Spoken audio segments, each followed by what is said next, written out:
saya Nisa Arin selaku moderator, dan ada pun beberapa rekan saya, yaitu saya Dinda Kusuma sebagai pembaca materi pertama, saya Rifki Najwa sebagai pembaca materi kedua, saya Desa Dian Puspitasari sebagai pembaca materi ketiga, saya Sunil Lestari Fatmawati sebagai pembaca materi keempat. Langsung saja tanpa berlama-lama kami akan membacakan materi, dan untuk materi pertama akan dibacakan oleh rekan saya yaitu Adinda. Mohon perhatiannya untuk para audiens. Ini saya akan menjelaskan mengenai pengertian dari hak cipta itu sendiri. Hak cipta melindungi pencipta dari penggunaan tidak sah oleh pihak lain yang dapat mencakup reproduksi tanpa izin, distribusi ilegal, atau penggunaan yang merugikan reputasi atau nilai komersial karya tersebut. Hak cipta memberikan insentif kepada para pencipta untuk terus menghasilkan karya-karya baru dengan memastikan bahwa mereka dapat menikmati manfaat dari hasil kreativitas mereka. Hak cipta merupakan hak eksklusif yang diberikan kepada pencipta atau pemegang hak cipta untuk mengatur penggunaan dan distribusi karya cipta mereka.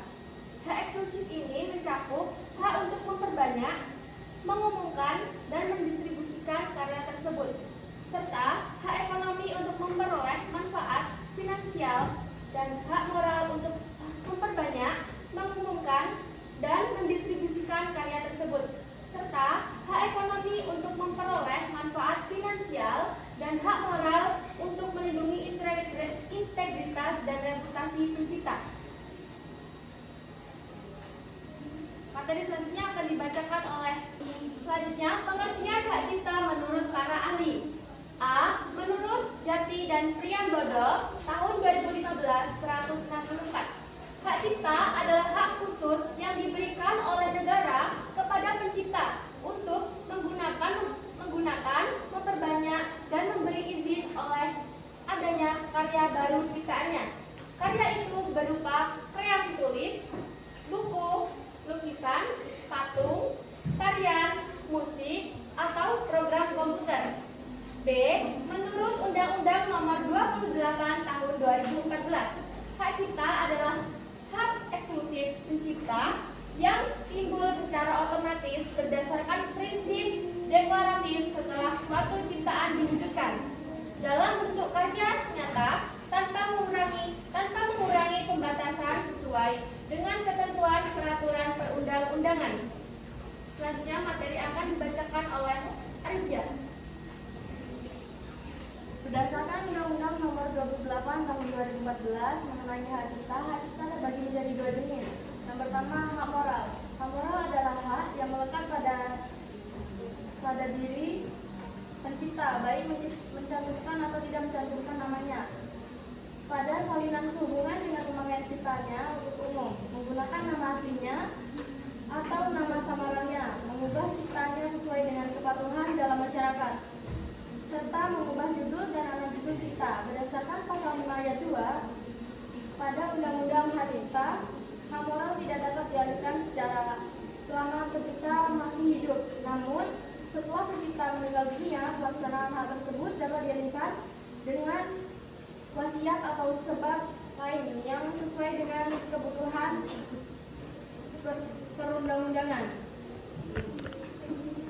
Yang kedua adalah hak ekonomi. Hak ekonomi adalah hak eksklusif pencipta atau pemegang hak cipta untuk mendapatkan keuntungan atau ciptanya, memiliki hak ekonomi untuk melakukan penerbitannya, segala bentuk pengadaan dan penerjemahan ciptanya. Terkait hal ini, setiap pihak yang ingin menggunakan ciptaan tersebut, khususnya yang berhubungan dengan keinginan dengan kegiatan komersil, harus mendapatkan izin dari pencipta atau pemegang hak cipta. Selanjutnya akan dibacakan oleh Adesta. Baik, di sini saya akan menjelaskan tentang hak eksklusif. Hak eksklusif ini diberikan kepada pemegang hak cipta yang bebas menggunakan hak ciptanya. Baiklah, selanjutnya akan dibacakan oleh Adesta.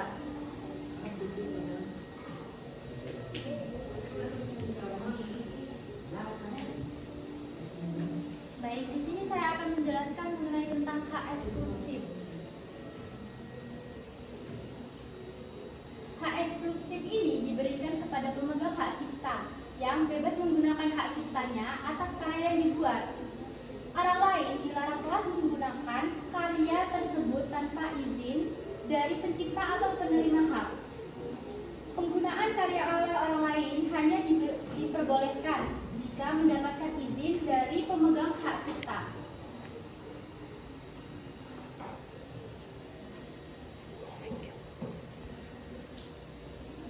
Yang kedua ada hak berkaitan dengan kepentingan umum. Hak eksklusif pencipta memiliki batasan tertentu dalam pemanfaatannya. Pencipta harus mempertimbangkan kepentingan masyarakat secara luas. Penggunaan hak cipta dibatasi demi kepentingan umum, guna menjaga keseimbangan antara kepentingan umum dan kepentingan pribadi pencipta, meliputi kepentingan ilmu pengetahuan, kepentingan pendidikan, dan kepentingan pengembangan penelitian.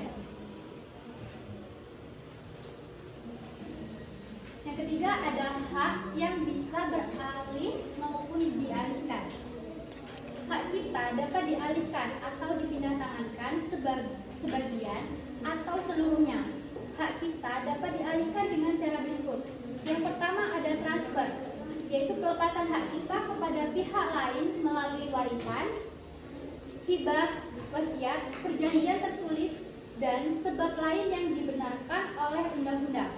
Yang kedua ada assignment, yaitu pengalihan hak cipta dari satu pihak kepada pihak lain yang berwujud pemberian izin atau persetujuan atas pemanfaatan hak cipta dalam jangka waktu tertentu. Yang keempat, hak yang bisa dibagi dan diperinci, divisibility. Hak cipta dalam pemanfaatannya dibatasi oleh waktu penggunaan, jumlah penggunaan, dan geografis. Yang pertama, hak yang dibatasi oleh waktu tertentu, yaitu pihak yang hanya diperbolehkan untuk monopoli hasil ciptaannya dalam kurun waktu tertentu. Yang kedua, ada hak yang dibatasi oleh jumlah, yaitu pihak yang hanya diperbolehkan memproduksi produk dengan jumlah tertentu dalam setahunnya.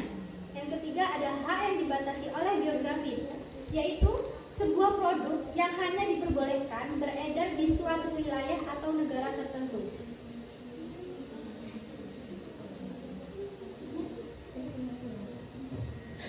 Materi selanjutnya akan dibacakan oleh Lestari.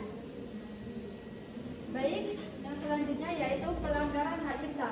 Pelanggaran hak cipta mencakup berbagai tindakan seperti mengutip sebagian atau seluruh karya orang lain tanpa menyebutkan sumbernya, sehingga terlihat seperti seolah-olah sebagai karyanya sendiri atau disebut dengan plagiarisme, atau menyalin dan memperbanyak karya orang lain tanpa mengubah bentuk maupun isi untuk tujuan komersial dengan sengaja tanpa izin.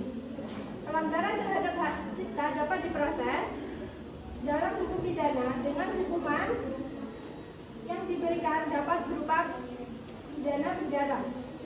Dasar hukum dari pelanggaran hak cipta antara lain sebagai berikut. Yang pertama, berdasarkan Undang-Undang Nomor 7 Tahun 2022 Pasal 112. Setiap orang yang melakukan pelanggaran hak cipta akan dipidana dengan pidana penjara paling lama 2 tahun atau pidana denda paling banyak 300 juta rupiah. Yang kedua, berdasarkan Undang-Undang Nomor 7 Tahun 2022 Pasal 113, yaitu mencakup 4 poin. Yang pertama, setiap orang yang melakukan pelanggaran hak ekonomi dipidana dengan pidana penjara paling lama 1 tahun atau pidana denda paling banyak 100 juta rupiah. Yang kedua, setiap orang yang melakukan pelanggaran hak ekonomi dapat dipidana penjara selama 3 tahun atau pidana denda paling banyak 500 juta rupiah. Yang ketiga, setiap orang yang melakukan pelanggaran hak ekonomi akan dipidana penjara paling lama 4 tahun atau denda paling banyak 1 miliar.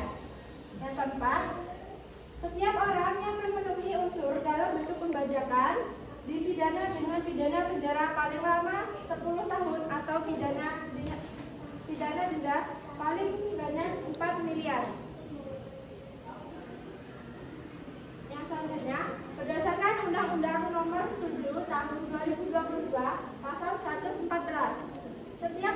mengelola tempat perdagangan barang hasil pelanggaran hak cipta yang dikelolanya dikenakan pidana denda paling banyak 100 juta rupiah. Dan yang terakhir, berdasarkan Undang-Undang Nomor 7 Tahun 2022 Pasal 115, setiap orang tanpa persetujuan dari orang yang dipotret atau ahli warisnya melakukan penggunaan secara komersial, penggandaan, pengumuman, pendistribusian atau komunikasi atas potret dengan pidana denda paling banyak 500 juta rupiah. Nah, itu dia beberapa materi yang dapat kami sampaikan. Di sini kami membuka sesi tanya jawab. Silakan untuk para audiens jika ingin bertanya. Waktu dan tempat kami silakan.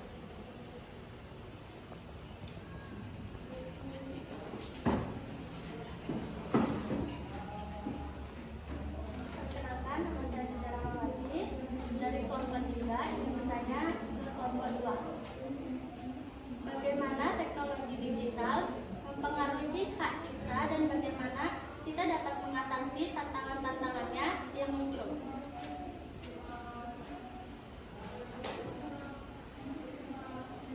Baik, untuk para audiens, ada lagi yang ingin bertanya? Baik, di sini rekan saya yaitu Adesta akan menjawab pertanyaan dari Putri Rahmawati dari kelompok 3. Baik, pertanyaannya itu kan, bagaimana teknologi digital mempengaruhi hak cipta dan bagaimana kita dapat mengatasi tantangan-tantangannya yang muncul? Jawabannya, pengaruh teknologi digital terhadap hak cipta. Yang pertama ada kemudahan reproduksi dan distribusi. Kedua, ada penyebaran karya di internet tanpa kendali. Ketiga, plagiarisme dan pelanggaran hak cipta meningkat. Keempat, sulitnya penegakan hukum. Yang kelima, lahirnya model baru distribusi dan lisensi. Di sisi lain, teknologi digital juga. Tantangan-tantangan yang muncul. Pertama, pembajakan digital. Kedua, ketidaktahuan pengguna soal hak cipta. Ketiga, kurangnya perlindungan teknologi. Keempat, ketertinggalan regulasi hukum di berbagai negara. Cara mengatasi tantangan hak cipta di era digital. Yang pertama ada pendidikan dan literasi digital. Kedua, perbaikan regulasi dan penegakan hukum. Penggunaan teknologi perlindungan. Cara mengatasi tantangan hak cipta di era digital.